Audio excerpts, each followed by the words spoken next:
लड़े जो जंग वीरों की तरह, जब खून खौल फौलाद हुआ, मरते दम तक लड़ते रहे, तब तो देश आजाद हुआ।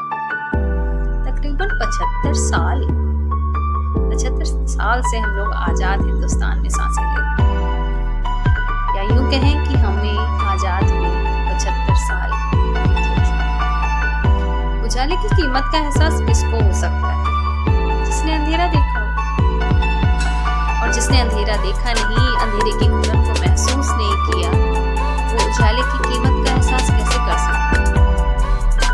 1947 में हमारा देश आजाद हुआ, या यूं कह सकते हैं कि हाँ, आजाद हिंदुस्तान में हमने जन्म लिया। इसलिए हम महसूस नहीं कर सकते कि भारत देश को आजाद कराने के लिए कितने लोग शहीद हुए। वर्तमान समय में हमारी भारतीय सेना आज भी हम लोग अपने घरों में सुरक्षित रह सके, इसके लिए हिमालय की चोटी पर खड़े होकर, टाइगर हिल्स की चोटी पर खड़े होकर हमारे देश का प्रतिनिधित्व करते। वहाँ पर खड़ा हमारा भाई ही हमें ये विश्वास दिला रहा है कि तुम तो चैन की नींद सो जाओ। नींद में बाधा हम पैदा नहीं होने देंगे। हमारे रहते तुमको किसी भी चीज की जरूरत नहीं है।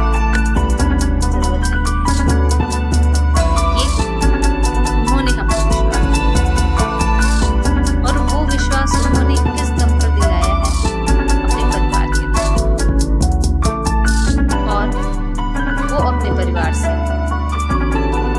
जो वादे भी करते हैं वो भी नहीं निभाते। वादे किस तरह के? वादा अपने माता पिता से, इस बार जब आऊंगा छुट्टियों में, इस बार जब छुट्टियों में आऊंगा तो मैं आपको 4 धाम की यात्रा कराने ले जाऊंगा।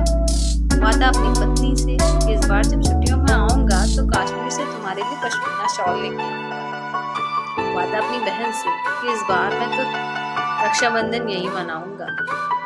और वादा अपने बच्चों से कि इस बार जब आऊंगा तो तुम्हारे मनपसंद खिलौने दिलाऊंगा। मगर इन सारे वादों पर सिर्फ एक वादा भारी पड़ जाता है, अपनी भारत माता से किया हुआ वादा। हमारा भाई सरहद पे खड़े होके अपने इन सारे वादों को भूल जाता है, सिर्फ एक वादा याद रखता है जो उसने हिंदुस्तान से लिया है। और उस वादे को निभाने में उसका परिवार भी उसका बहुत बड़ा सहयोग करते हैं। हम लोग तो अपने घरों में चैन से हैं। हम कल्पना मात्र भी नहीं कर सकते, तनिक सी भी कल्पना नहीं कर सकते कि क्या कष्ट या क्या सहन करना पड़ता है एक सैनिक के परिवार को।